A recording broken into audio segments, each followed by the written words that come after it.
परायणं my नमो नमः शिवं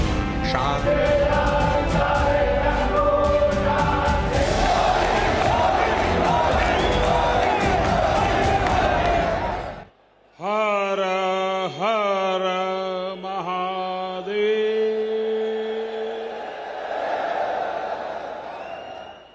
जय श्री महाकाल। जय श्री महाकाल महाराज की जय। महाकाल महादेव, महाकाल महाप्रभु, महाकाल महारुद्र, महाकाल नमोस्तुते। उज्जैन की ये ऊर्जा, ये उत्साह, अवंतिका की ये आभा, ये अद्भुतता, ये आनंद, महाकाल की ये महिमा, ये महात्मय, महाकाल लोक में लौकिक कुछ भी नहीं है। शंकर के सानिध्य में साधारण कुछ भी नहीं है। सब कुछ अलौकिक है, असाधारण है, अविस्मरणीय है, अविश्वसनीय है। मैं आज महसूस कर रहा हूं, हमारी तपस्या और आस्था से जब महाकाल प्रसन्न होते हैं तो उनके आशीर्वाद से ऐसे ही भव्य स्वरूप का निर्माण होता है। और महाकाल का आशीर्वाद जब मिलता है तो काल की रेखाएं मिट जाती है। ये वो नगर है जो हमारी पवित्र 7 पुरियों में से एक गिना जाता है। ये वो नगर है जहां स्वयं भगवान कृष्ण ने भी आकर शिक्षा ग्रहण की थी। उज्जैन ने महाराजा विक्रमादित्य का वो प्रताप देखा है जिसने भारत के नए स्वर्ण काल की शुरुआत की थी। महाकाल की इस धरती से विक्रम संवत के रूप में भारतीय काल गणना का एक नया अध्याय शुरू हुआ था। उज्जैन के क्षण क्षण में, पल पल में इतिहास सिमटा हुआ है। कण कण में आध्यात्म समाया हुआ है और कोने कोने में ईश्वरीय ऊर्जा संचारित हो रही है। यहां काल चक्र का 84 कल्पों का प्रतिनिधित्व करते 84 शिवलिंग है।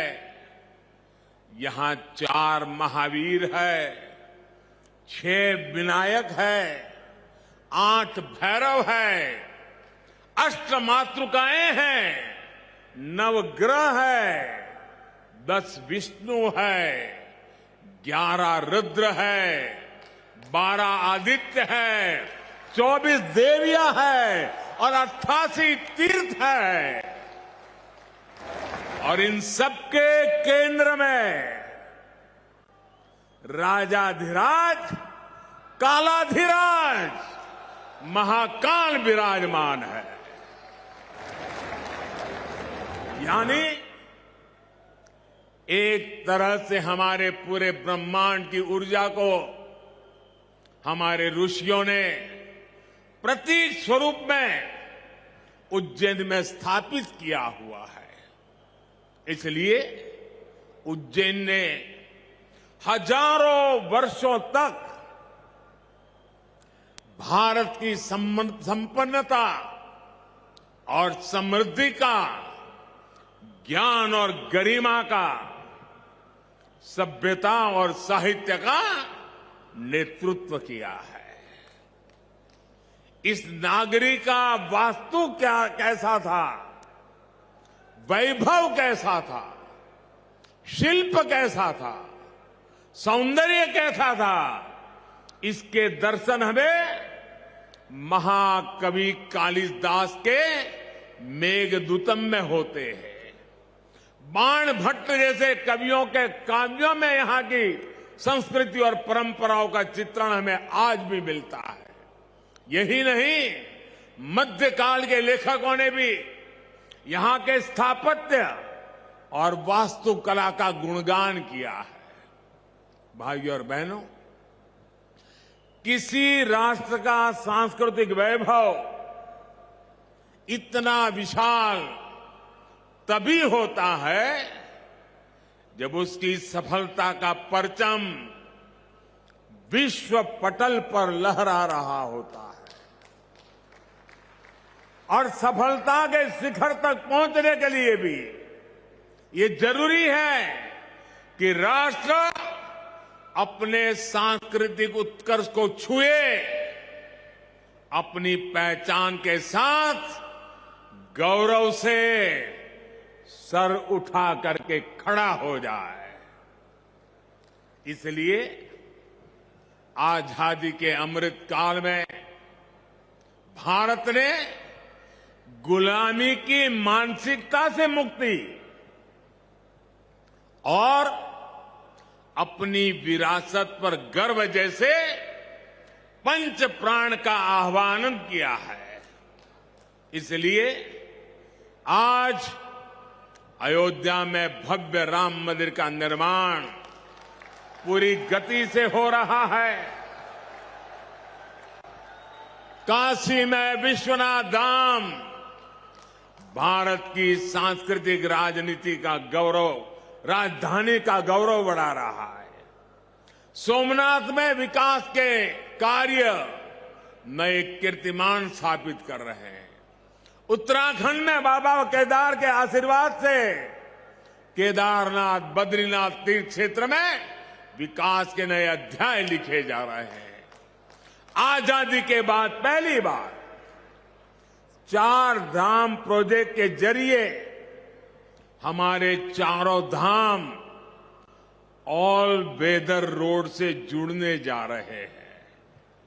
इतना ही नहीं, आजादी के बाद पहली बार करतारपुर साहिब कॉरिडोर खुला है, हेमकुंड साहिब रोपवे से जुड़ने जा रहा है।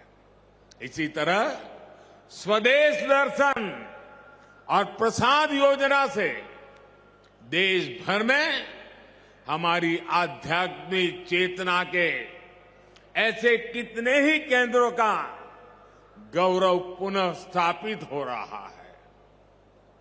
और अब इसी कड़ी में ये भव्य, अति भव्य महाकाल लोक भी अतीत के गौरव के साथ भविष्य के स्वागत के लिए तैयार हो चुका है।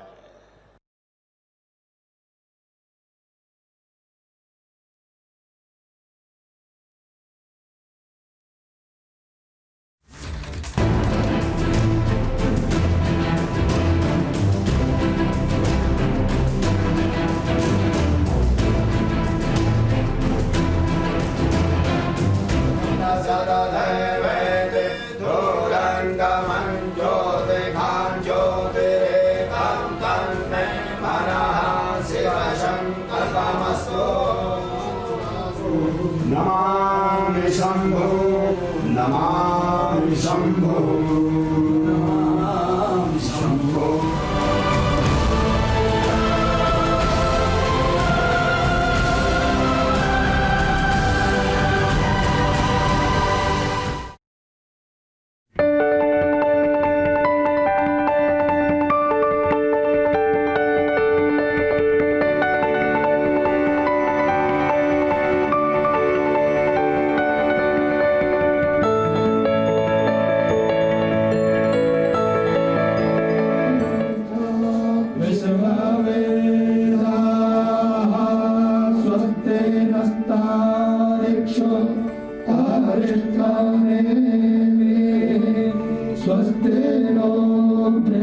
जय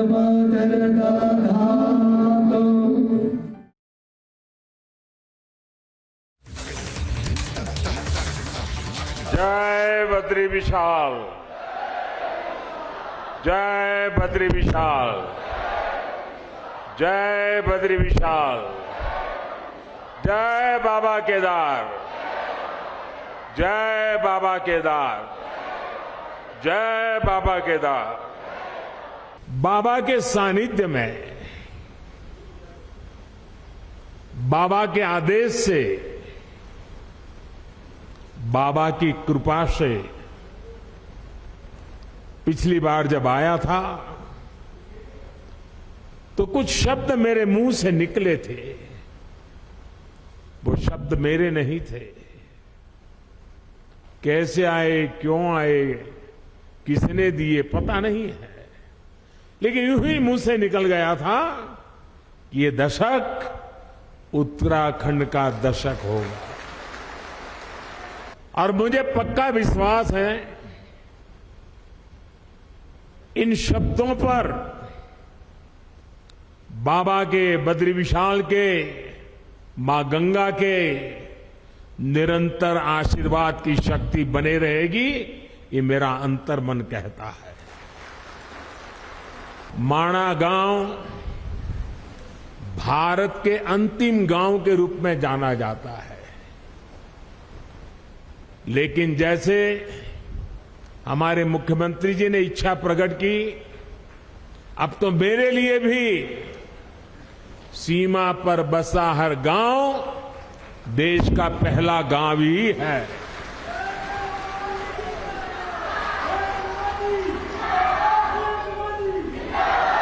सीमा पर बसे आप जैसे सभी मेरे साथी देश के सशक्त प्रहरी है।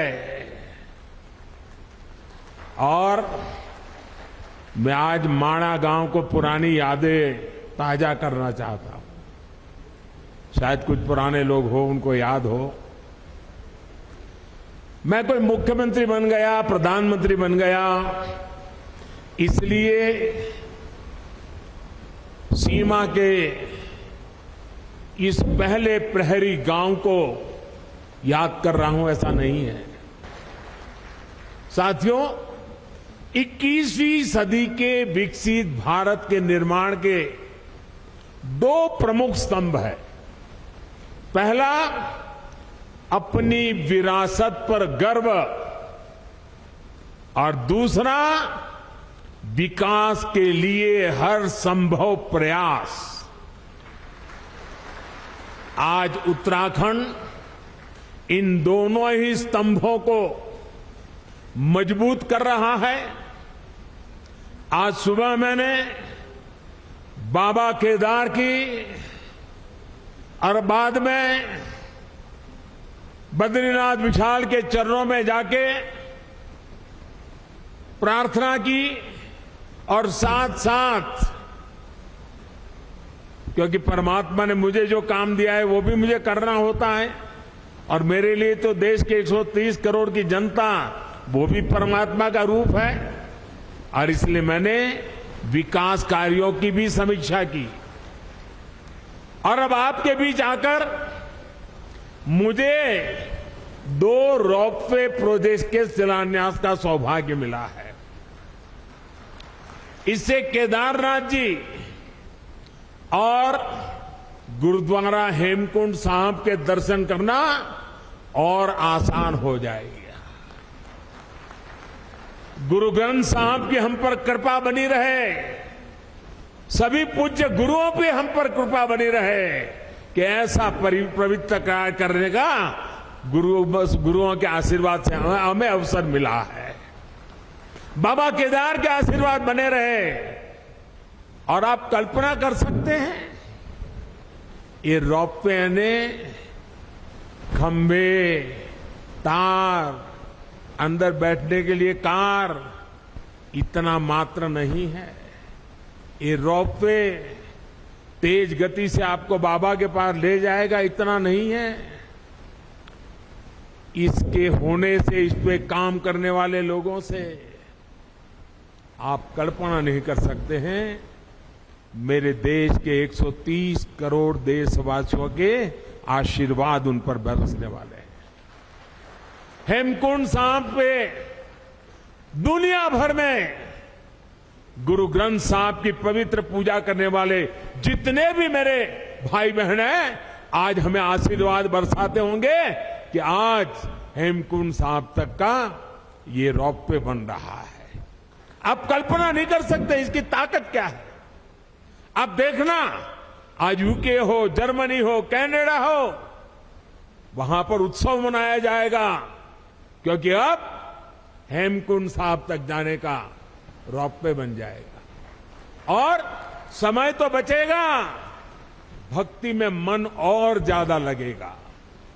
विकास के इन सभी प्रोजेक्ट्स के लिए उत्तराखंड को और देश विदेश के हर आस्थावान श्रद्धालु को मैं आज बहुत बहुत बधाई देता हूं और गुरुओं की कृपा बनी रहे, बाबा केदार की कृपा बनी रहे, बद्री विशाल की कृपा बनी रहे, यही और हमारे सभी श्रमिक साथियों को भी शक्ति मिले ताकि वे भी पूरी ताकत से समय सीमा में इस काम को पूरा करें। और हम प्रार्थना करें, हर बार प्रार्थना करें क्योंकि ये बहुत कठिन इलाका है, यहां काम करना कठिन होता है, हवाएं तेज चलती है और इतनी ऊंचाई पे जाके काम करना होता है। परमात्मा से प्रार्थना करें कि इस पूरे काम के दरमियान कोई एक्सीडेंट न हो जाए, किसी हमारे साथी का नुकसान न हो जाए, ये हम प्रार्थना करते रहे। और जिस भी गांव के पास वो काम करते हैं वो भगवान का काम कर रहे हैं, आप उनको संभालना, उनको मजदूर मत समझना, उनको मजदूर मत समझना, ये मत समझना कि उनको पैसे मिल रहे हैं, काम कर रहे हैं। जी नहीं, वो परमात्मा की सेवा कर रहे हैं, वो आपके गांव के मेहमान हैं, कठिन काम करने वाले हैं। उनको जितना संभालोगे काम उतना तेजी से होगा। करोगे ना, इनको संभालोगे ना, अपने संतानों की तरह संभालोगे, अपने भाई बहन की तरह संभालोगे। साथियों, आज मैं बाबा केदार के धाम में गया था तो वहां जो श्रमिक भाई बहन काम करते थे उनसे भी मुझे बातचीत करने का मौका मिला। जो इंजीनियर लोग हैं उनके भी साथ बात करने का मौका मिला। मुझे इतना अच्छा लगा और वो कह रहे थे कि हम कोई रोड का या इमारत का काम नहीं कर रहे हैं, हम तो बाबा के पूजा कर रहे हैं, बाबा की पूजा कर रहे हैं और ये हमारा पूजा करने का तरीका है।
सभी देवतुल्य अवधवासी, देश और दुनिया में उपस्थित सभी राम भक्त, भारत भक्त, देवी और सज्जनों, आज अयोध्या जी दीपों से दिव्य है, भावनाओं से भव्य है। आज अयोध्या नगरी भारत के सांस्कृतिक पुनर्जागरण के स्वर्णिम अध्याय का प्रतिबिंब है। मैं जब रामाभिषेक के वहां यहां आ रहा था तो मेरे मन में भावों की, भावनाओं की, भावुकता की लहरें उठ रही थी। मैं सोच रहा था जब 14 वर्ष के वनवास के बाद प्रभु श्री राम अयोध्या आए होंगे तो अयोध्या कैसे सजी होगी, कैसे संवरी होगी। हमने त्रेता की उस अयोध्या के दर्शन नहीं किए, लेकिन प्रभु राम के आशीर्वाद से आज अमृत काल में अमर अयोध्या की अलौकिकता के साक्षी बन रहे हैं। साथियों, हम उस सभ्यता और संस्कृति के वाहक हैं। पर्व और उत्सव जिनके जीवन का सहज स्वाभाविक हिस्सा रहे हैं। हमारे यहां जब भी समाज ने कुछ नया किया, हमने एक नया उत्सव रच दिया। सत्य की हर विजय के, असत्य के हर अंत के मानवीय संदेश को हमने जितनी मजबूती से जीवंत रखा, इसमें भारत का कोई सानी नहीं है। प्रभु श्री राम ने रावण के अत्याचार का अंत हजारों वर्ष पूर्व किया था, लेकिन आज हजारों हजार साल बाद भी उस घटना का एक एक मानवीय संदेश, आध्यात्मिक संदेश एक एक दीपक के रूप में सतत प्रकाशित होता है। साथियों, दीपावली के दीपक हमारे लिए केवल एक वस्तु नहीं है, ये भारत के आदर्शों, मूल्य और दर्शन के जीवंत ऊर्जा पुंज है। आप देखिए, जहां तक नजर जा रही है, ज्योतियों की ये जगमग प्रकाश का ये प्रभाव रात के ललाट पर रश्मियों का ये विस्तार भारत के मूल मंत्र सत्यमेव जयते की उद्घोषणा है। ये उद्घोषणा है हमारे उपनिषद वाक्यों की, सत्यमेव जयते, नानुतम सत्येन पंथा विततो देवयानः। अर्थात जीत सत्य की ही होती है, असत्य की नहीं। ये उद्घोषणा है हमारे ऋषि वाक्यों की, रामो राजमणि सदा विजयते। अर्थात विजय हमेशा राम रूपी सदाचार की होती है, रावण रूपी दुराचार की नहीं। तभी तो हमारे ऋषियों ने भौतिक दीपक में भी चेतन ऊर्जा के दर्शन करते हुए कहा था, दीपो ज्योति परब्रह्म, दीपो ज्योति जनार्दन। अर्थात दीप ज्योति ब्रह्म का ही स्वरूप है। मुझे विश्वास है ये आध्यात्मिक प्रकाश भारत की प्रगति का पथ प्रदर्शन करेगा, भारत के पुनरुत्थान का पथ प्रदर्शन करेगा। साथियों, आज इस पावन अवसर पर जगमगाते हुए इन लाखों दियों की रोशनी में देशवासियों को एक और बात याद दिलाना चाहता हूं। रामचरितमानस में गोस्वामी तुलसीदास जी ने कहा है, जगत प्रकाश्य, जगत प्रकाश्य प्रकाशक रामो। अर्थात भगवान राम पूरे विश्व को प्रकाश देने वाले हैं। वो पूरे विश्व के लिए एक ज्योति पुंज की तरह है। ये प्रकाश कौन सा है? ये प्रकाश है दया और करुणा का। ये प्रकाश है मानवता और मर्यादा का। ये प्रकाश है समभाव और मम भाव का। ये प्रकाश है सबके साथ का।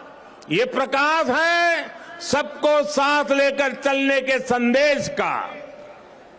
मुझे याद है बरसों पहले शायद लड़कपन में गुजराती में दीपक पर एक कविता लिखी थी और कविता का शीर्षक था दिया। गुजराती में कहते हैं दीवो। उसकी कुछ पंक्तियां आज मुझे याद आ रही है। मैंने लिखा था, दीवा जेवी आश ने दीवा जेवो ताप, दीवा जेवी आग ने दीवा थकी हाश, उगता सूरज ने हर कोई पूजे, ए तो आथमती सांझे आपे साथ, जाते बड़े ने बाड़े अंधार, मानव मन मा उगे रखो पानो भाव। अर्थात दिया आशा भी देता है और दिया उष्मा भी देता है, दिया आग भी देता है और दिया आराम भी देता है। उगते सूरज को तो हर कोई पूछता है, लेकिन दिया अंधेरी शाम में भी साथ देता है।